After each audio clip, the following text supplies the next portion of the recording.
말도 안 되는 일이 벌어졌습니다. 지금 미국과 유럽이 무너지고 있습니다. 도널드 트럼프 대통령이 재선된 후 미국은 국경을 걸어 잠그고 강제 추방을 시작했지만 이미 나라 곳곳은 불법 이민자들로 넘쳐나고 있습니다. 유럽은 더 심각합니다. 수백만 명의 불법 이민자가 쏟아져 들어오면서 런던과 파리는 더 이상 유럽이라 부를 수 없는 도시가 되어버렸습니다. 독일, 프랑스, 영국의 시민들은 우리는 이 문제를 통제할 수 없다 라고 절망하며 고개를 떨굽니다. 그러나 이 와중에 이상한 나라가 하나 있습니다. 한국입니다. 세계에서 가장 강력한 불법 이민 단속을 시행하며 사회적 안정성을 유지하는 나라. 그럼에도 불구하고 법을 지키는 외국인에게는 공정한 기회를 제공하는 나라. 어떻게 이런 일이 가능할까요? 왜 미국과 유럽은 실패했는데 한국은 이 모든 것을 해낼 수 있었을까요? 그리고 일본은 불법 이민이 적다면서도 왜 한국보다 더 실패한 나라로 평가받을까요? 중국은 왜 자국민조차 떠나려 하며 불법 이민자로 전락하는 걸까요? 저는 직접 답을 찾기 위해 한국으로 갔습니다. 그리고 그곳에서 놀라운 진실을 발견했습니다. 라고 말하는 미국 기자가 있습니다. 대체 무슨 사연인지 오늘 사연 바로 시작하겠습니다. 저는 클로에 밀러입니다. 뉴욕타임스 소속 저널리스트로 활동하며 주로 미국 내 사회 문제와 국제 이슈를 다룹니다. 2025년 도널드 트럼프 대통령이 재선되었습니다. 이 소식이 전해지던 날 뉴욕은 어딘가 묘한 긴장감에 휩싸여 있었어요. 특히 이민자 커뮤니티에서는 술렁이는 분위기가 역력했습니다. 이유는 단순했어요. 트럼프 대통령이 불법 이민자 대규모 단속과 강제 추방을 최우선 과제로 내세웠기 때문이죠. 취임 직후 단 며칠 만에 국경 장벽 건설 재개, 불법 체류자 색출, 비자 발급 제한 조치 등이 연이어 발표되었습니다. 처음엔 설마 그렇게까지 하겠어? 라고 생각했어요. 하지만 현실은 제 예상보다 훨씬 빠르게 그리고 강하게 진행되고 있었습니다. 단속은 잔인할 정도로 강력했습니다. 미국 전역에서 불법 체류자 체포 작전이 벌어졌어요.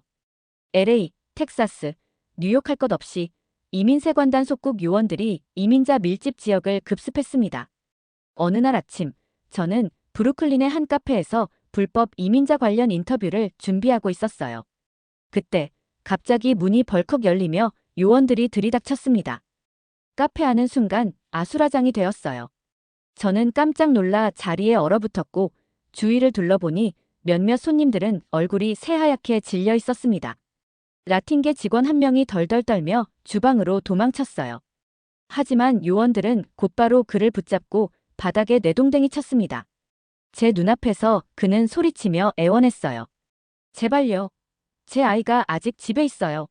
한 번만 봐주세요. 하지만 요원들은 한치의 동정도 없이 그를 연행해 갔습니다. 이제 불법 체류자들은 길거리에서조차 마음 편히 다닐 수 없는 상황이 되었습니다. 뉴욕의 지하철역 곳곳에는 불법 이민자 신고 시 포상금 지급이라는 포스터가 붙기 시작했어요. 불법 체류자들은 자신이 있는 자리에서 한순간에 사라졌습니다. 어제까지 제 옆집에서 장사를 하던 멕시코인 부부가 오늘은 보이지 않았고 단골 가게의 베트남계 점원도 갑자기 사라졌어요. 누군가는 드디어 나라가 정상화되고 있다며 환호했어요. 하지만 정말 그럴까? 저는 오히려 공포에 질린 사람들의 얼굴이 더 많이 보였습니다. 트럼프 대통령의 강경 이민 정책이 본격적으로 시행되면서 미국 사회는 급격히 변화하고 있었습니다. 분명 불법 체류자는 줄어들겠지만 그 과정이 너무도 무자비했어요. 문제는 이 단속이 과연 불법 이민을 완전히 해결할 수 있을까? 하는 점이었습니다. 저는 궁금해졌습니다. 미국은 불법 이민을 막기 위해 강력한 조치를 취하고 있지만 그렇다면 다른 나라는 어떨까? 불법 이민 문제를 더 잘 관리하는 나라가 있을까? 미국처럼 강하게 단속하는 국가가 또 있을까? 그렇게 저는 세계 각국을 조사하기 시작했습니다. 불법 이민자 문제를 해결한 나라가 어디 있는지 직접 찾아보기로 했어요. 미국의 단속이 정말 해결책이 될지 아니면 다른 방법이 있는지 확인해야겠다고 결심한 순간이었습니다. 저는 유럽으로 향했습니다. 미국이 불법 이민자들을 강제로 추방하고 있다면 유럽은 반대로 무분별하게 받아들이고 있다는 이야기가 들려왔어요. 이민자를 적극 수용했던 유럽 국가들이 과연 어떻게 변화했는지 직접 확인해 보기로 했죠. 첫 번째 목적지는 프랑스였습니다. 도착한 순간부터 저는 예상했던 것보다 더 심각한 상황을 목격했어요. 도심에 대형 텐트촌이 형성되어 있었고 거기엔 수천 명의 이민자들이 모여 있었습니다. 길거리에 누워있는 사람들, 버려진 쓰레기 더미, 불법 노점상으로 가득한 거리. 누군가 말하지 않았다면 여기가 프랑스라고는 상상도 못했을 거예요. 칼레 난민촌은 해체됐지만 난민들은 사라지지 않았어요. 한 프랑스 경찰이 피곤한 얼굴로 말했습니다. 정부가 이들을 다 수용할 수 없으니 이렇게 길거리를 점령한 거죠. 하지만 문제는 이들 중 절반 이상이 신분을 확인할 수 없는 사람들입니다. 불법 이민자의 숫자는 늘어났고 프랑스 정부는 통제할 방법을 잃어버렸어요. 어디서 왔냐고 물으면 난민이라고 주장하는 사람들, 왜 왔냐고 물으면 더 나은 삶을 위해라고 말하는 사람들. 하지만 그 과정에서 범죄율은 급증하고 시민들의 불안감은 커져만 갔어요. 다음으로 저는 독일로 향했습니다. 독일은 한때 유럽에서 가장 강한 경제력을 가졌고 난민들에게 가장 개방적인 나라였어요. 2015년 앙겔라 메르켈 총리가 모든 난민을 환영한다라고 선언한 이후 독일은 수백만 명의 이민자들을 받아들였습니다. 하지만 이제 독일 사람들의 반응은 달라졌어요. 처음엔 도와줘야 한다고 생각했어요. 하지만 지금은 도대체 우리가 무엇을 위해 일해야 하는지 모르겠어요. 난민을 받아들이면서 복지 예산이 증가하고 국민들의 세금 부담이 커졌어요. 독일에서는 이민자들이 지역사회를 장악하면서 치안이 악화되는 현상이 곳곳에서 벌어졌어요. 한 독일 시민이 제게 말했습니다. 이젠 밤에 혼자 다니지 않아요. 범죄가 너무 많이 일어나거든요. 우리가 난민을 돕기 위해 노력했는데 그들이 우리의 삶을 망치고 있어요. 특히 기존 독일 사회와 문화에 적응하지 않으려는 이민자들이 많아지면서 독일인들과 갈등이 심화되고 있었습니다. 유럽의 마지막 취재지는 영국이었습니다. 영국은 브렉시트를 통해 EU에서 탈퇴하며 이민 정책을 강력하게 규제하려 했던 나라예요. 하지만 저는 런던에서 충격적인 광경을 목격했습니다. 이슬람 커뮤니티가 거리를 장악한 곳, 아프리카 출신 이민자들이 밀집한 구역. 이곳에서는 영어보다 아랍어와 아프리카 언어가 더 많이 들렸어요. 한 영국 시민은 제게 이렇게 말했습니다. 이곳이 진짜 영국이라고 생각하세요? 우린 점점 영국을 잃고 있어요. 이젠 런던도 더 이상 영국 같지 않아요. 영국 정부는 브렉시트 이후 이민자 유입을 줄이려고 했지만 이미 유입된 수백만 명의 불법 체류자들을 어떻게 처리해야 할지 방법을 찾지 못하고 있었습니다. 유럽에서 취재를 마친 저는 다시 한번 생각에 빠졌어요. 미국은 강력한 단속을 통해 불법 이민자를 몰아내고 있는 상황이었고 유럽은 너무 많은 이민자를 받아들이다가 감당하지 못하는 상황이었어요. 그렇다면 이 문제를 제대로 해결한 나라는 없을까? 그때 일본이 떠올랐어요. 아시아에서 경제적으로 강한 나라 하지만 이민 정책은 완전히 다르다는 이야기를 들었어요. 과연 이 나라는 어떻게 다른 걸까? 이민 문제를 해결할 방법은 정말 없는 걸까? 저는 유럽을 떠나 일본으로 향했습니다. 미국과 유럽에서 불법 이민 문제를 직접 보고 나니 이제 불법 이민자가 적은 나라가 어떻게 운영되는지 궁금해졌어요. 그리고 일본은 그 대표적인 사례로 꼽히는 나라였습니다. 일본은 분명 세계 3위의 경제 대국이었고 강력한 국경 통제 정책으로 불법 이민 문제를 최소화한 나라로 알려져 있었습니다. 정말 일본이 이상적인 모델일까? 그 해답을 찾기 위해 저는 일본에서 며칠간 머물며 직접 취재를 진행하기로 했어요. 일본에 도착하자마자 저는 곧바로 일본의 출입국 심사 절차가 미국이나 유럽보다 훨씬 까다롭다는 점을 실감했습니다. 일본 공항의 입국 심사는 정말 차갑고 냉정했어요. 어떤 여행객들은 가방 검사를 몇 번씩 당했고 일부는 이유도 모른 채 몇 시간 동안 신문을 받았습니다. 불법 체류 가능성이 조금이라도 있으면 비자를 거부하는 게 원칙입니다. 나리타 공항에서 만난 한 일본 출입국 관리소 직원이 자신 있게 말했습니다. 일본은 관광객이라도 의심스러우면 입국을 거부합니다. 특히 개발도상국 출신 여행자들에게는 유독 까다로운 심사를 적용한다고 해요. 우리나라는 불법 이민을 막기 위해 철저히 관리합니다. 출입국 심사는 가장 중요한 방어선이에요.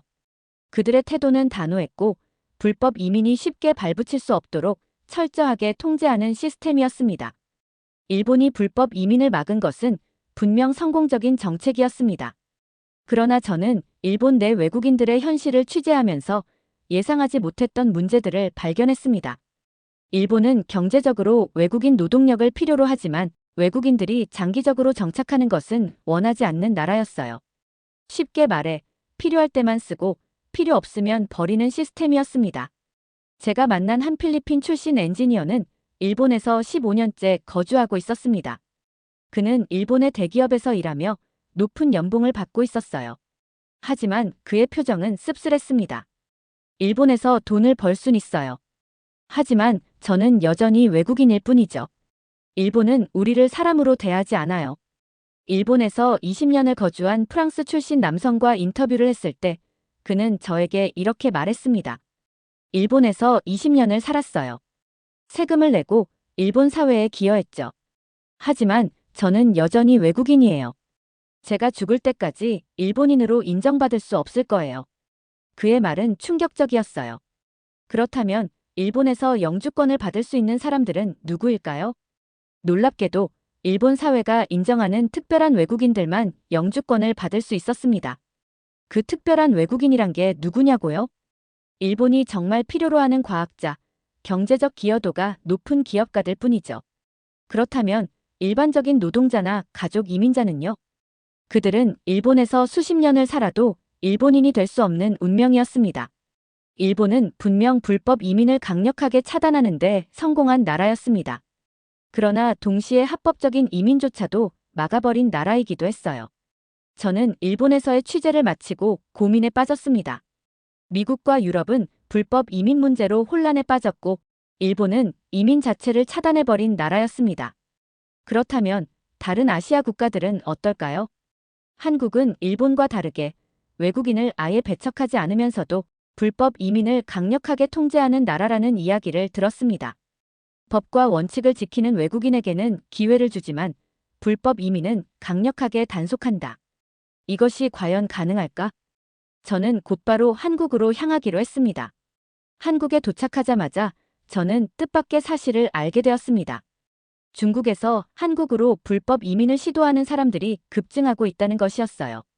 미국 멕시코 국경에서 중국인 불법 이민자들이 증가하고 있다는 보고를 봤을 때도 놀랐지만 한국에서도 비슷한 현상이 일어나고 있다는 점은 더욱 흥미로웠어요. 중국은 불법 이민을 받아들이는 나라가 아니라 배출하는 나라입니다. 서울에서 만난 한 출입국 관리소 관계자가 이렇게 말했습니다. 예전에는 동남아 출신 불법 체류자가 많았는데 최근에는 중국인 불법 체류자가 크게 늘어났어요. 이야기를 들어보니 많은 중국인들이 경제적 어려움과 정치적 억압을 피해 한국으로 넘어오려고 한다고 했어요. 중국에서 사업을 하다가 실패한 사람들, 정부 탄압을 피하려는 사람들, 한국에서 더 나은 삶을 꿈꾸는 사람들이었죠. 불법 이민자들이 늘어나면서 중국에서 한국으로 미립국을 돕는 브로커 조직도 등장했다고 합니다. 이들은 한국에서 쉽게 정착할 수 있다는 거짓 정보를 퍼뜨리며 중국인들에게 수천만 원을 받고 미립국을 알선하고 있었어요.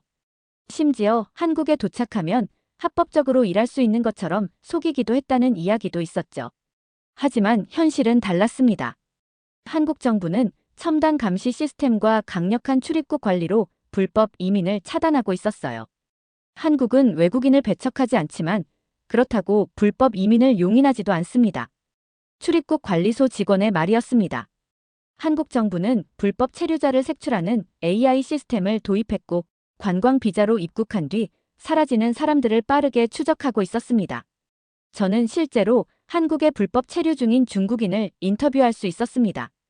그는 1년 전 브로커를 통해 한국에 들어왔지만 지금은 도망자 신세가 되었다고 했어요.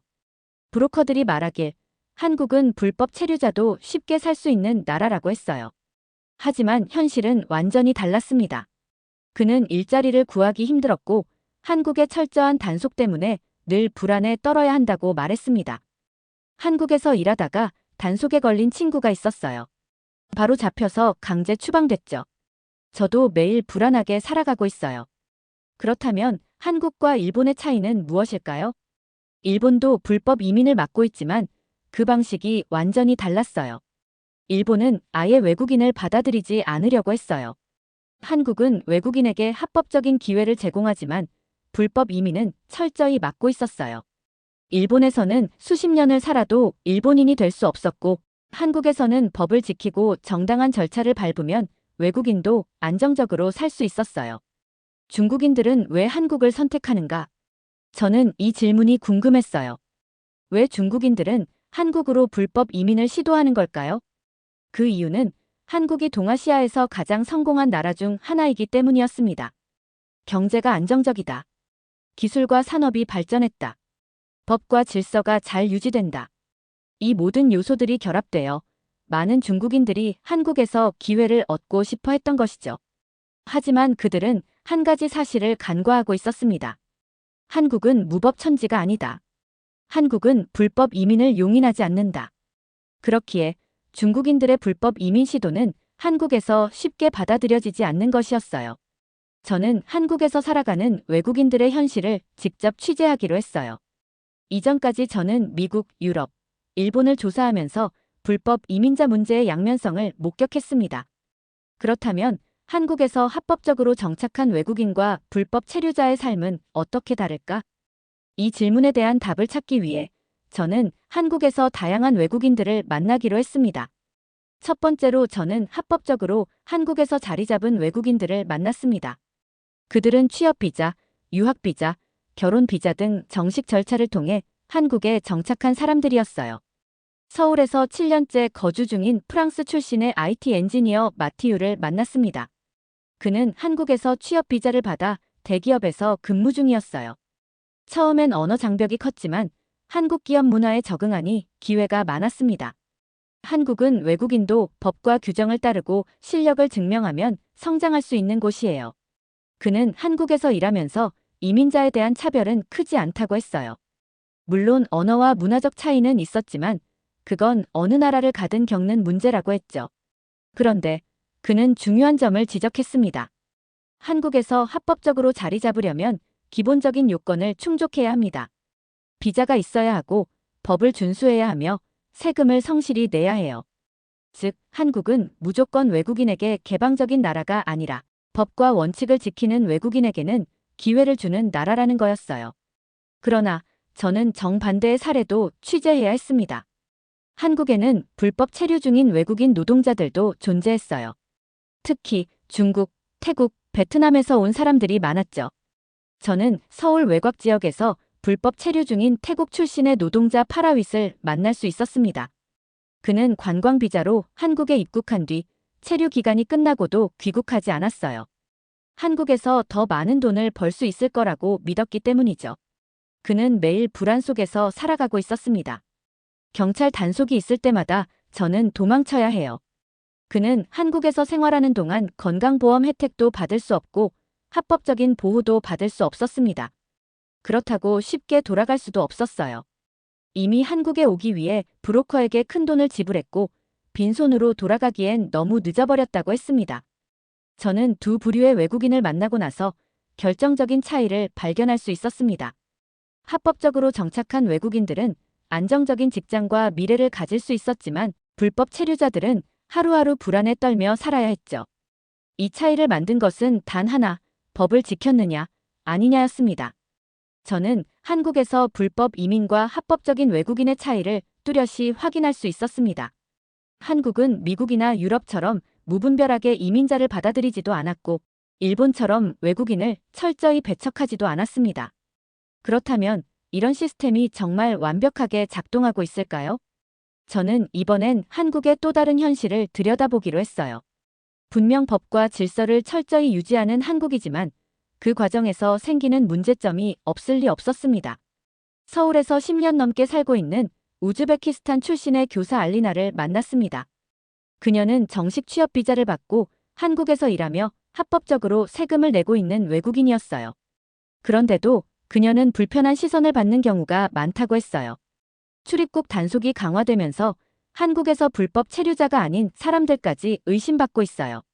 한국은 분명 법과 질서를 지키는 나라지만 그 과정에서 합법적인 외국인까지도 불편한 상황을 겪는다는 점이 문제로 지적되고 있었습니다. 또 다른 문제는 한국의 산업 구조와 연결되어 있었습니다. 저는 한국의 제조업과 농업 지역에서 외국인 노동자 의존도가 매우 높다는 사실을 알게 되었어요. 특히 건설업, 농업, 공장 노동 같은 업종에서는 외국인 노동자들이 없으면 운영이 힘든 수준이었어요. 그런데 불법 체류자 단속이 강화되면서 이런 업종에서 일손 부족이 심각해지고 있었습니다. 불법 체류자를 단속하는 건 이해하지만 그러면 이 일을 할 사람은 누가 있나요? 젊은 한국인들은 이런 일 안 하잖아요. 결국 외국인 노동자 없으면 공장은 멈추고 농사는 망합니다. 한 공장 사장은 이렇게 한탄했어요. 한국은 불법 이민을 단속하면서도 합법적인 외국인 노동자를 더 쉽게 수용할 방안을 마련해야 하는 딜레마에 처해 있었습니다. 저는 여러 외국인들과 인터뷰를 하면서 그들이 한국 사회에 적응하는 것이 쉽지 않다는 사실을 알게 됐어요. 많은 외국인들이 한국은 살기 좋고 한국 사람들도 친절하지만 한국어를 유창하게 하지 않으면 취업과 일상생활에서 어려움을 겪는다는 이야기도 들었습니다. 그리고 최근 들어 한국 사회도 불법 체류자 단속이 점차 강화되고 있다는 사실도 알게 되었어요. 그 이유는 한국이 불법 체류자를 강력하게 단속하고 있음에도 불구하고 외국인 관련 범죄가 증가하고 있었기 때문이었죠. 특히 일부 동남아 출신의 불법 체류자들 사이에서 마약 유통, 강도, 폭력 사건이 증가하고 있다는 점이 문제로 지적되고 있었어요. 불법 체류자가 늘어나면 범죄율도 증가할 수밖에 없습니다. 특히 신분이 불안한 사람들은 쉽게 범죄 조직에 유입됩니다. 한국 경찰청에서 근무하는 한 수사관이 말했습니다. 그는 모든 불법 체류자가 범죄자가 되는 것은 아니지만 범죄 조직이 이들을 적극적으로 활용하는 경우가 많다고 경고했어요. 미국으로 돌아가야 할 시간이었습니다. 미국과 한국을 비교하면서 한국이 미국보다 나은 점과 부족한 점을 분석해 보기로 했어요. 과연 한국이 미국이 배워야 할 나라일까요? 아니면 한국도 앞으로 변화해야 할 나라일까요? 미국과 유럽은 불법 이민 문제로 몸살을 앓고 있었고, 일본은 이민자 자체를 거부하며 폐쇄적인 사회를 유지하고 있었습니다. 한국은 불법 이민을 강력하게 단속하면서도 합법적으로 들어온 외국인에게는 기회를 제공하는 나라였어요. 미국과 일본의 극단적인 사례들 사이에서 균형을 찾으려는 나라라고 볼 수 있었습니다. 미국에 도착하자마자 저는 다시 현실로 돌아왔다는 느낌이 들었습니다. 입국 심사는 한국보다 훨씬 간단했고 공항은 다양한 국적의 사람들로 북적이고 있었어요. 하지만 곧바로 공항 내부에서 충격적인 장면을 보게 됐습니다. 불법 이민자로 보이는 사람들이 공항 구석에 모여 앉아 있었습니다. 그들은 미국에서 망명을 신청하기 위해 줄을 서 있던 사람들이었어요. 이민세관단 속국 직원과 이야기를 나눌 기회가 있었습니다. 그는 한숨을 쉬며 이렇게 말했어요. 요즘 불법 이민자가 너무 많아 감당이 안 됩니다. 국경에서 넘어오는 사람들도 많지만 공항을 통해 들어와 난민 신청하는 사람들도 엄청 많아요. 그 순간 저는 다시 한번 깨달았습니다. 미국은 여전히 불법 이민 문제를 해결하지 못하고 있는 나라였습니다. 저는 뉴욕으로 돌아온 후 한국과 미국을 비교하는 기사를 작성하기 시작했습니다. 그리고 한 가지 확실한 결론을 내릴 수 있었습니다. 완벽한 나라는 없었습니다. 하지만 적어도 한국은 질서를 유지하면서도 지속 가능한 방식을 찾아가고 있다는 점에서 미국보다 나은 모델을 보여주고 있었습니다. 저는 이번 취재를 통해 이민 정책이 단순히 열어주느냐, 막느냐의 문제가 아니라는 것을 확실히 깨달았습니다. 저는 기사를 이렇게 마무리했습니다.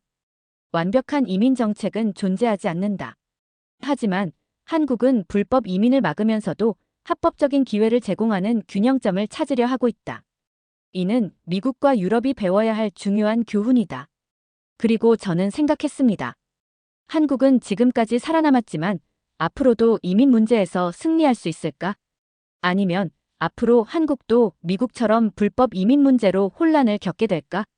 저는 이번 취재를 통해 불법 이민이 한 나라를 어떻게 뒤흔들 수 있는지, 그리고 이를 통제하는 방식이 나라의 운명을 결정짓는다는 사실을 목격했습니다. 미국과 유럽은 개방과 포용을 외쳤지만 그 대가는 국가적 혼란이었습니다.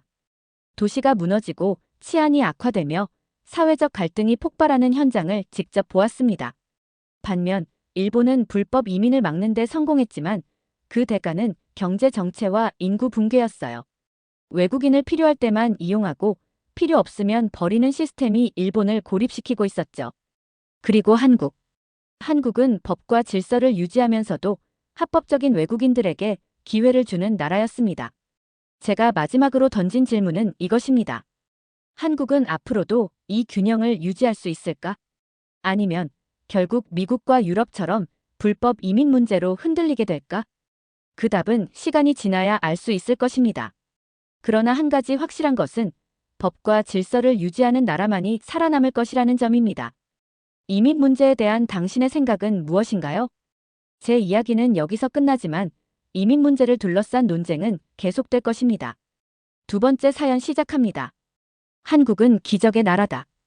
이 문장은 과거의 폐허 위에서 현재의 첨단 기술과 문화로 세계를 선도하는 한국의 발전을 목격한 수많은 외국인 전문가들이 공통적으로 던진 감탄입니다. 그러나 이런 기적을 경제적 성공으로만 이해한다면 그 이면에 숨겨진 진짜 이야기를 놓치고 있는 것입니다.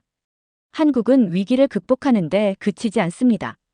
그들은 위기를 기회로 바꿀 방법을 찾고 다시 한번 세상을 놀라게 할 것입니다. 이 글은 한국이라는 나라를 연구하고 경험하고 사랑하게 된 이가 진심으로 전하는 이야기입니다. 라고 말하는 영국의 경제학자가 있습니다. 대체 무슨 사연인지 오늘 사연 바로 시작하겠습니다. 안녕하세요. 저는 레오넬 그랜트, 영국에서 꽤 알려진 경제학자입니다. 저의 30년 경력을 간단히 요약하자면 유럽 각국과 대기업의 경제 정책과 혁신 전략에 대해 자문을 제공하며 살아왔습니다. 저는 최근 한국에서 들려오는 혼란스러운 소식들을 접하며 잠시 멈춰 섰습니다.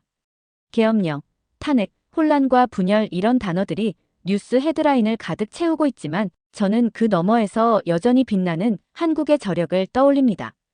그리고 문득 그곳에서 제가 직접 경험했던 순간들이 생생히 떠올랐습니다. 저를 아는 사람들은 흔히 냉정한 분석가라 부릅니다.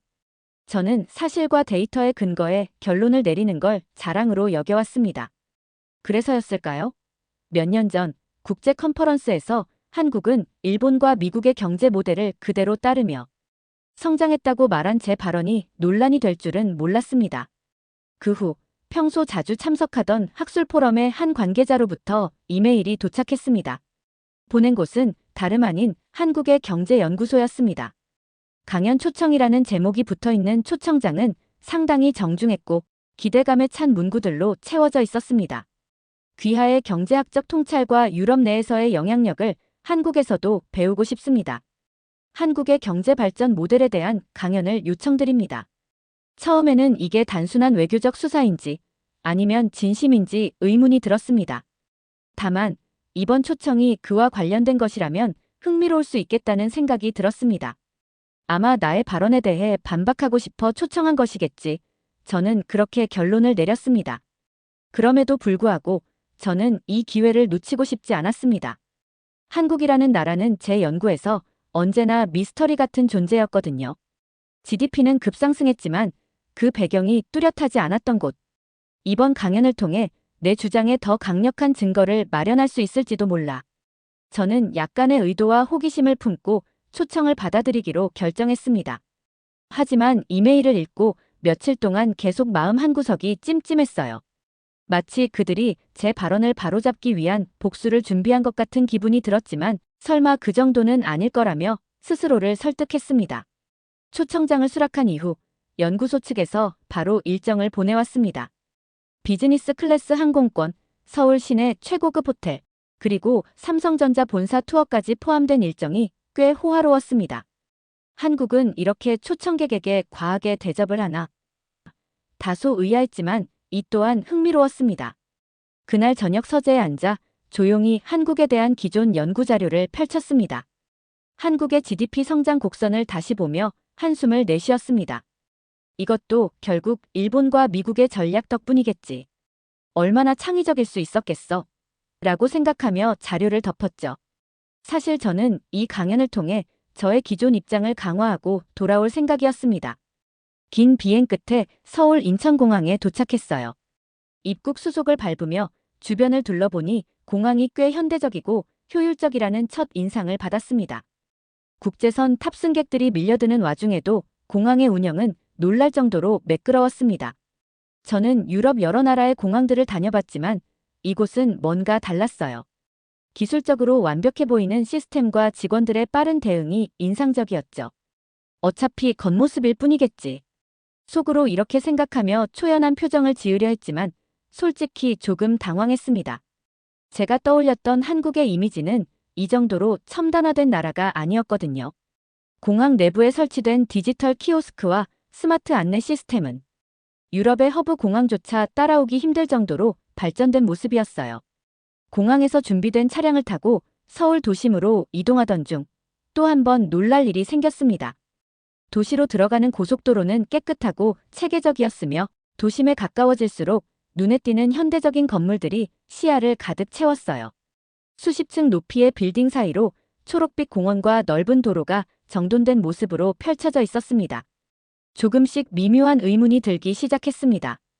자동차가 질서정연하게 달리는 모습과 거리 곳곳에서 볼 수 있는 전기차 충전소, 그리고 전광판에서 흘러나오는 혁신적인 광고들은 단순한 돈의 힘만으로는 설명되지 않았거든요. 저는 한국의 도로가 혼잡하고 비효율적일 거라 생각했는데 이 정도로 체계적일 줄은 예상하지 못했어요. 그날 묵게 된 호텔에 도착했을 때 또 한 번의 충격이 기다리고 있었습니다.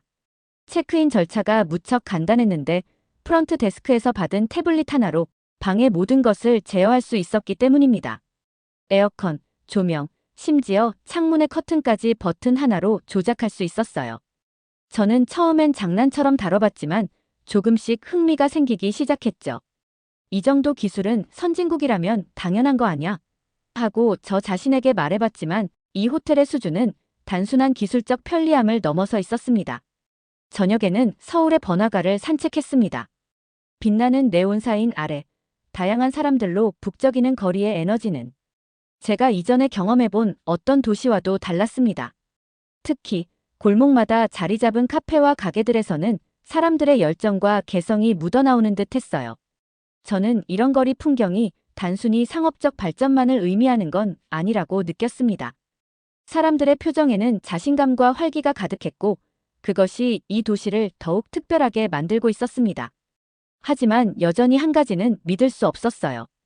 이 모든 발전이 과연 50년도 채 안 되는 시간 안에 가능했을까? 서울의 밤거리를 바라보며 이 의문을 떨칠 수 없었습니다. 제 전문 분야인 경제학으로도 설명이 어려운 성장 속도였으니까요. 다음 날 일정에 앞서 호텔 조식을 먹으며 한국의 뉴스를 간단히 보게 되었어요. 아침 뉴스에서는 최근 한국의 기술 기업들이 세계 시장에서 이뤄낸 성과를 다루고 있었습니다. 특히 전기차 배터리, 반도체 분야에서의 성공 사례들이 이어졌습니다. 저는 한국을 운이 좋은 나라로 생각했던 스스로를 돌아보게 되었어요.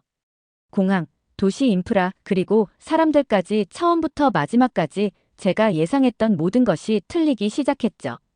하지만 여전히 저의 고집스러운 관점은 완전히 변하지 않았습니다. 다음 날 아침, 강연 준비를 위해 연구소로 향했어요.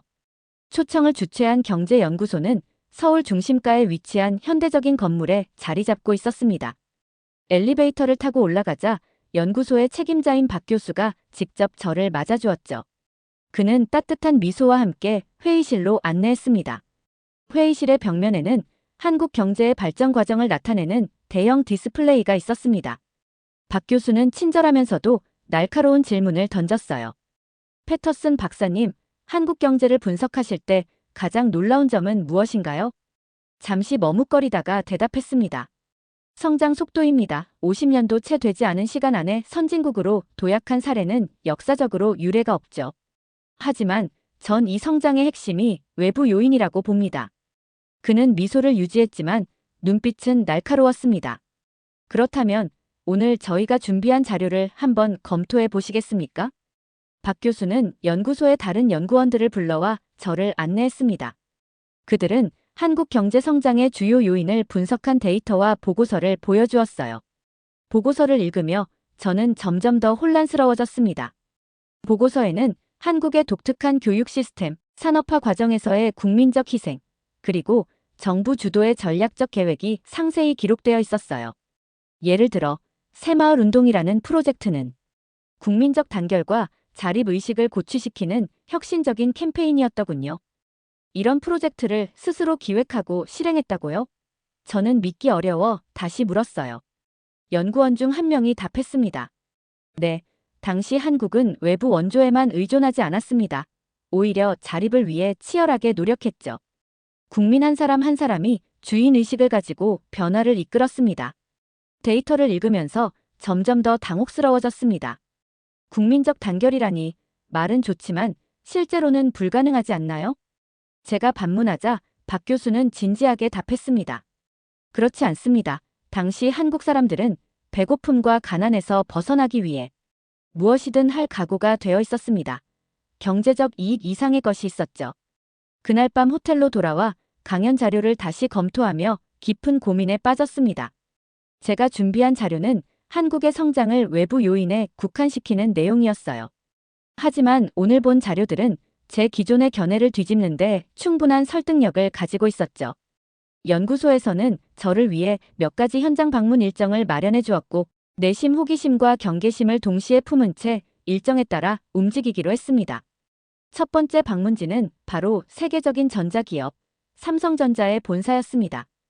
평범한 건물로 보였던 입구를 지나치자 내부의 모습은 전혀 다른 세계로 저를 초대했어요. 로비에 들어선 순간부터 벽면을 가득 메운 대형 디스플레이와 최첨단 기술을 접목한 안내 시스템이 저를 압도했습니다. 한 직원이 다가와 안내하기 시작했는데 그는 유창한 영어로 회사의 주요 연구개발 분야에 대해 설명했어요. 이곳이 우리가 자랑하는 반도체 연구소입니다. 그는 말하며 저를 유리창 너머로 이끌었어요. 그곳에서는 수많은 엔지니어들이 방진복을 입고 깨끗한 환경 속에서 정밀한 작업을 하고 있었습니다. 반도체 웨이퍼가 완성되는 과정을 보면서 경이로움과 동시에 묘한 패배감을 느꼈어요. 이 기술은 분명히 일본이나 미국에서만 볼 수 있을 줄 알았는데 제 머릿속에서는 끊임없이 예상 밖이라는 단어가 맴돌았습니다.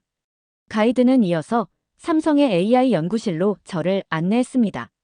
그곳에서는 자율주행 기술과 차세대 로봇이 개발되고 있었어요. 제가 평소에 자부심을 가지고 있던 유럽의 기술력과 비교해도 결코 뒤처지지 않는 모습이었죠. 아니, 어떤 면에서는 더 앞서 있는 것 같았습니다. 놀라움을 감추지 못하고 물었습니다. 이 모든 기술들이 한국에서 자체적으로 개발된 것입니까? 가이드는 미소를 지으며 대답했어요. 물론입니다. 초기에는 외국에서 기술을 배워야 했지만 지금은 우리가 그들을 앞지르고 있습니다. 이곳에서 만들어진 기술은 전 세계로 수출되고 있죠. 다음 방문지는 현대자동차의 본사였습니다. 저는 자동차 산업이 한국 경제의 상징적인 부분이라는 것을 알고 있었지만 그 규모와 깊이를 예상하지 못했어요. 현대의 글로벌 디자인 센터를 방문했을 때 또 한 번 놀라움을 느꼈습니다. 직원들이 가상현실 기술을 활용해 새로운 자동차 모델을 설계하고 있었거든요. 우리는 미래의 이동수단을 설계합니다. 한 엔지니어가 말하며 가상현실 속 자동차의 엔진을 확대해 보여줬습니다. 그의 목소리에는 자부심이 담겨 있었고 자신의 일에 대한 신념과 열정을 가진 전문가라는 것을 느낄 수 있었습니다. 자동차 공장 투어에서 저는 대규모 생산 라인을 보게 되었어요. 자동화된 로봇들이 정확하게 조립 과정을 진행하는 모습은 말 그대로 경이로웠습니다. 그런데 그곳에서 제가 가장 놀란 것은 기술이 아니라 사람들의 태도였습니다. 한 직원이 제게 말을 걸었어요. 이곳에서 우리는 모두가 한 팀이라고 생각합니다. 서로의 의견을 존중하며 더 나은 결과를 만들어내려고 노력하죠. 이 말은 저에게 강한 인상을 남겼습니다. 유럽에서는 종종 개별 성과와 경쟁에 초점이 맞춰져 있었지만 이곳에서는 팀워크와 협력 그리고 창의성이 어우러져 있었습니다. 삼성과 현대에서 경험한 현장의 충격이 아직 가시지 않았지만 일정을 소화하며 강연 준비에 몰두하고 있었습니다. 그러던 중 주최 측으로부터 자유시간이 주어졌어요. 서울에는 꼭 가보셔야 할 장소가 많습니다. 특히 전쟁기념관과 독립기념관은 한국의 역사를 이해하는 데 큰 도움이 될 겁니다. 사실 저는 역사에 큰 관심이 있는 편은 아니었습니다. 특히 경제를 연구하는 입장에서 역사는 종종 과거에 머물러 있는 교훈처럼 여겨졌어요. 그러나 한국의 성장을 이해하려면 그들의 과거를 알아야 한다는 생각이 들었고 주최 측의 제안을 받아들이기로 했습니다. 첫 번째 방문지는 전쟁기념관이었어요. 입구에 들어서자 대형 탱크와 전투기가 전시된 광경이 눈에 들어왔습니다. 내부로 들어가자 더 거대한 스케일의 전시가 펼쳐졌습니다. 6.25 전쟁 당시 사용되었던 무기들과 그 시대를 재현한 모형들이 압도적인 존재감을 자랑했죠. 가이드의 설명을 따라 전시를 둘러보며 한국이 겪었던 참혹한 전쟁의 흔적을 생생히 느낄 수 있었습니다. 특히 전쟁 당시 피난민들의 모습을 담은 사진을 보며 말문이 막혔어요. 사진 속 사람들은 맨발로 험난한 산길을 걸으며 눈물을 흘리고 있었고 아이를 등에 업은 어머니의 모습은 제게 깊은 울림을 주었습니다. 가이드는 설명을 이어갔습니다. 6.25 전쟁으로 한국은 국토 대부분이 폐허가 되었고 국민들은 하루하루 생존을 위해 싸워야 했습니다. 저는 이해할 수 없었습니다. 어떻게 이런 전쟁을 겪고도 이토록 빠르게 복구하고 발전할 수 있었을까? 이어 방문한 독립기념관은 또 다른 충격을 안겨주었습니다. 일제강점기 시절의 기록들과 일본의 폭압적 지배를 묘사한 전시물들이 전시되어 있었어요. 특히 고문을 당하는 독립운동가들의 모습을 재현한 모형은 잔인함을 넘어 비참함을 느끼게 했습니다. 가이드가 설명을 덧붙였어요. 이들은 목숨을 걸고 조국의 독립을 위해 싸웠습니다. 그들의 희생이 없었다면 오늘날의 한국은 존재하지 않았을 것입니다. 저는 유럽에서도 독립운동의 역사를 접한 적이 있었지만 이곳에서 느끼는 감정은 전혀 달랐습니다. 기념관을 둘러본 후 저는 연구소의 한 연구원과 이야기를 나누게 되었습니다. 그는 제가 이날 방문했던 곳들을 이미 알고 있다는 듯 말했어요. 한국은 전쟁과 식민지, 지배를 모두 겪은 나라입니다. 하지만 그런 과거를 원망하기만 했다면 지금의 성장은 없었을 겁니다. 오히려 과거를 교훈 삼아 더 나은 미래를 만들기 위해 노력했죠. 그는 이어서 새마을 운동에 대해 설명했습니다.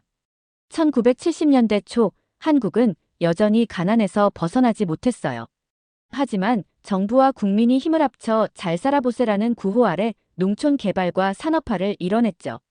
그때부터 한국은 스스로를 바꿔나갔습니다. 그의 말을 들으며 저는 조금씩 이해할 수 있었습니다. 호텔로 돌아오는 길, 차창 밖으로 보이는 서울의 야경을 바라보며 생각에 잠겼습니다. 그들의 역사를 알아가는 과정은 제게 강한 충격을 주었습니다. 경제학적인 모델로는 설명할 수 없는 무언가가 이 나라를 움직이고 있었어요. 그것은 바로 자신들의 역사에서 배우고 더 나은 미래를 만들고자 했던 국민적 단결과 강한 주체성이었습니다. 강연 당일이 밝았습니다. 저는 평소처럼 차분한 자세를 유지하려 노력했지만 이곳에서 경험한 모든 것들이 제 머릿속을 떠나지 않았어요. 특히 전쟁기념관과 독립기념관에서 느낀 감정들, 그리고 삼성과 현대에서 본 첨단 기술의 현장이 계속 떠올랐습니다. 지금까지 제가 준비한 자료들이 충분히 한국의 실상을 반영하고 있는지 의문이 들기 시작했어요. 강연장은 서울 중심에 위치한 현대적인 컨퍼런스 센터였습니다. 입구부터 화려하면서도 세련된 건축 양식이 눈길을 사로잡았습니다. 주최 측은 저를 VIP 대기실로 안내하며 오늘 참석한 인사들 중에는 한국의 주요 경제 리더와 정부 관계자들도 계십니다. 모두 교수님의 강연을 기대하고 있습니다. 라고 말했어요. 저는 고개를 끄덕였지만 속으로는 알 수 없는 부담감이 밀려왔습니다. 프레젠테이션 파일을 점검하며 기존에 준비했던 내용들을 다시 검토했습니다. 제 원래 계획은 한국이 일본과 미국의 경제 모델을 모방하여 성장했다고 주장하는 것이었습니다. 하지만 한국에서 보낸 며칠간의 경험은 제 생각에 균열을 만들어냈습니다. 이대로 강연을 하면 그들의 노력을 폄하하는 셈이 아닐까 스스로에게 질문을 던졌습니다. 유럽에서나 통할 법한 이론적 주장이 지금 이 자리에서 유효한지 의심스러웠어요. 강연이 시작되었습니다. 강연장은 500석 규모로 가득 찼고 각계각층의 인사들이 앉아 있었습니다. 모두가 제 발표를 기다리는 듯한 눈빛이었어요. 연단에 올라 첫 마디를 꺼냈습니다. 안녕하세요. 저는 영국에서 온 경제학자 마이클 패터슨입니다. 초대해 주신 한국경제연구소와 모든 관계자분들께 감사드립니다. 환한 조명이 제 얼굴을 비추었고 잠시 숨을 고르며 원래 준비했던 내용에서 벗어나기로 결정했습니다. 제 목소리는 생각보다 담담하게 흘러나왔습니다. 저는 처음 한국을 연구하기 시작했을 때 이 나라의 성공이 외부 요인에 의한 것이라 생각했습니다. 일본, 미국, 그리고 국제 금융 시스템의 도움으로 성장한 나라라고 여겼습니다. 하지만 며칠 동안 이곳에서 직접 경험한 것들은 제 생각을 완전히 바꾸어 놓았습니다. 관객들의 시선이 더욱 집중되기 시작했습니다. 저는 차트를 띄워 1960년대 한국의 경제 상황을 보여주며 이야기를 이어갔습니다. 한국은 당시 세계에서 가장 가난한 나라 중 하나였습니다. 하지만 여러분은 그 상황을 외부 지원에 의지하며 극복하지 않았습니다. 오히려 전쟁의 폐허 속에서 스스로 일어섰습니다. 이어 저는 삼성과 현대에서 본 혁신 사례를 언급했습니다. 여러분의 기업들은 독창성과 혁신으로 세계 시장을 선도하고 있습니다. 반도체, 자동차 그리고 ICT 기술은 유럽의 선진국과도 견줄 만한 수준입니다. 저는 이 점을 직접 눈으로 확인하고 큰 충격을 받았습니다. 청중들 사이에서 고개를 끄덕이는 모습이 보였습니다. 약간의 안도감을 느끼며 말을 이었습니다. 하지만 한국의 성공은 경제적인 것에 그치지 않았습니다. 전쟁과 식민지 지배라는 역사적 상처를 딛고 국민들이 단결하여 만들어낸 사회적, 문화적 성장이야말로 진정한 기적입니다. 강연이 끝나갈 무렵, 저는 결론 부분에 도달했습니다. 제가 이곳에 오기 전에는 한국의 발전을 경제 모델로만 이해하려 했습니다. 그러나 이제 저는 그 이면에 숨어있는 국민들의 의지와 단결, 그리고 창의성이야말로 이 나라를 오늘날 세계적 강국으로 만든 원동력임을 깨달았습니다. 마지막 말을 마치자 강연장은 조용해졌습니다. 순간적으로 긴장이 몰려왔지만 이내 우레와 같은 박수가 터져나왔습니다. 관객들 중 몇몇은 자리에서 일어나 손뼉을 치기 시작했고 저는 예상치 못한 반응에 잠시 얼떨떨했습니다. 강연 후 예상치 못한 긴 대기열을 마주했습니다. 청중들 중 다수는 저와 대화를 나누기 위해 기다리고 있었어요. 학자들, 기업가들, 심지어 몇몇 정부 관계자들까지 다양한 배경을 가진 이들이었습니다. 저는 다소 피곤했지만 그들의 열정적인 태도에 감명받아 질문을 받기 시작했습니다. 교수님, 한국의 경제 발전 모델이 다른 나라에서도 실현 가능하다고 보십니까? 라는 첫 번째 질문이 던져졌습니다. 저는 잠시 생각에 잠겼습니다. 그것은 쉬운 일이 아닙니다. 한국은 전쟁의 상처를 딛고 스스로 새로운 길을 만들어냈습니다. 이러한 맥락을 이해하지 않고 정책만 복제하려 한다면 성공은 어려울 것입니다. 제 답변에 고개를 끄덕이며 감사를 표한 질문자는 다른 이들에게 자리를 넘겼습니다. 이어지는 질문들은 더욱 구체적이었습니다. 한국이 반도체 산업에서 세계를 선도할 수 있었던 이유는 무엇입니까? 한국의 교육 시스템이 어떻게 세계 최고 수준의 인재를 배출할 수 있었나요? 같은 질문들이 쏟아졌어요. 저는 현지에서 경험한 바를 바탕으로 그리고 저의 경제학적 시각을 결합해 답변했습니다. 한국은 외국의 기술을 가져오는 데 그치지 않고 이를 현지화하고 개선하려는 집단적 노력이 있었습니다. 특히 교육은 이 나라가 성장하는 데 있어 핵심적 역할을 했죠. 하지만 지식만을 전달하는 것이 아니라 이를 창의적으로 활용할 수 있는 환경을 조성했다는 점이 중요합니다. 질문 세션이 끝난 후 주최 측은 저를 위해 소규모 네트워킹 모임을 준비했습니다. 한국의 주요 기업가들과 학자들이 한자리에 모였고 모두 저와 더 깊은 대화를 나누고 싶어 했습니다. 분위기는 편안했지만 대화의 깊이는 그 이상이었어요. 교수님, 한국의 성공은 내부적 노력뿐만 아니라 국제 협력도 중요한 역할을 했다고 생각합니다. 한국이 어떻게 글로벌 네트워크를 효과적으로 활용했는지에 대한 의견은 어떠신가요? 한 중견 기업가가 물었습니다. 저는 미소를 지으며 대답했습니다. 맞습니다. 한국은 국제시장에 진입하는 데 있어 뛰어난 전략을 활용했습니다. 하지만 협력만으로는 여기까지 올 수 없었을 겁니다. 한국의 강점은 외부 자원을 효과적으로 내재화하고 그것을 기반으로 독창적인 시스템을 구축했다는 점입니다. 이는 매우 인상적이었어요. 그 대화 중 저는 한국의 성장 과정이 단순히 경제적 성공이 아니라 문화적이고 사회적인 성공이라는 점을 점차 깨닫기 시작했습니다. 그날 밤, 저는 몇몇 학자들과의 대화에서 더 많은 것을 배웠습니다. 특히 새마을 운동과 같은 국민적 캠페인이 어떻게 사회 전체를 변화시키고 경제적 도약을 가능하게 했는지에 대한 이야기들이 인상 깊었습니다. 한 학자는 말했습니다. 국민 모두가 참여하는 사회적 운동과 교육, 그리고 지속적인 혁신이 없었다면 오늘날의 한국은 없었을 겁니다. 저는 고개를 끄덕이며 메모를 남겼습니다. 그렇다면 이런 국민적 노력은 어디에서 비롯된 걸까요? 진지하게 물었습니다. 그들은 한결같이 이렇게 대답했습니다. 희망과 단결이요. 전쟁의 참상 속에서도 포기하지 않은 의지가 있었죠. 그것이 우리가 가진 가장 큰 자산이었습니다. 저는 스스로가 한국에 대해 몰랐던 점들을 너무나 많이 알게 되었음을 깨달았습니다. 이날은 제가 한국에 대한 진정한 존경을 느끼기 시작한 날이었습니다. 그리고 한국과의 교류가 제게 새로운 연구의 방향을 제시할 것임을 직감했어요. 한국에서의 마지막 날, 저는 아침 일찍 눈을 떴습니다. 창밖으로 보이는 서울의 스카이라인은 여전히 역동적이고 그 사이로 잔잔히 빛나는 한강이 아름다웠어요. 이 도시는 제가 처음 봤을 때와는 완전히 다른 느낌으로 다가왔습니다. 공항으로 향하는 길, 저는 머릿속에 떠오르는 생각들을 정리하며 차창 밖을 바라보았습니다. 도심에서 멀어질수록 한국의 다채로운 풍경이 눈앞에 펼쳐졌습니다. 높은 빌딩과 번잡한 거리에서부터 농촌의 푸르른 논밭까지 이어지는 이 땅은 역사를 딛고 일어난 기적 그 자체였어요.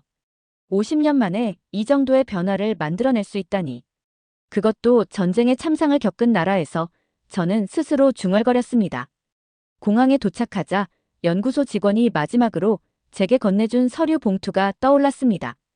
그들은 저에게 한국의 발전 모델에 대해 더 깊은 연구를 진행해 줄 것을 요청했습니다. 봉투 안에는 연구 자료와 함께 이렇게 적힌 메모가 있었습니다. 교수님, 한국의 이야기를 전 세계에 더 많이 알려주십시오. 우리의 성공은 세상을 바꿀 수 있는 희망의 메시지라고 믿습니다. 저는 메모를 읽으며 가슴 깊은 곳에서 뭔가 울리는 것을 느꼈습니다. 그들이 말한 희망이란 단어는 제게 깊은 울림을 주었어요. 그래서일까요? 지금도 저는 전 세계를 다니며 한국의 이야기를 강연 중에 전하고 있습니다. 얼마 전 한 컨퍼런스에서 한국의 발전 모델을 설명하며 저는 청중들에게 이렇게 말했습니다. 한국은 고난을 기회로 바꾸며 단결된 의지와 창의적인 해결책으로 세계에 희망을 보여준 국가입니다. 강연장을 가득 메운 사람들은 놀라움과 감탄을 숨기지 못했어요. 제가 만난 이들 중 일부는 여전히 한국이 어떻게 이런 변화를 만들어냈는지 이해하기 힘들어했습니다. 한국에서 들려오는 소식이 혼란스럽게만 느껴지는 지금, 저는 그곳에서 보았던 한국의 저력을 다시 떠올립니다. 물론 지금의 상황은 쉽지 않을 것입니다. 하지만 저는 확신합니다. 한국은 이 위기를 또 한 번 극복하고 더 강해질 것입니다. 그들은 이미 수없이 증명해 왔으니까요. 그들의 도전 정신, 단결된 의지, 그리고 앞으로 나아가는 힘은 제가 그곳에서 느꼈던 가장 인상적인 부분이었고 지금도 여전히 제 마음속에 남아 있습니다. 지금 한국이 처한 상황을 어떻게 극복해 나갈지 전 세계가 주목하고 있습니다. 그리고 저는 그들이 또다시 그들만의 방식으로 세계를 놀라게 할 것이라는 믿음을 품고 있습니다.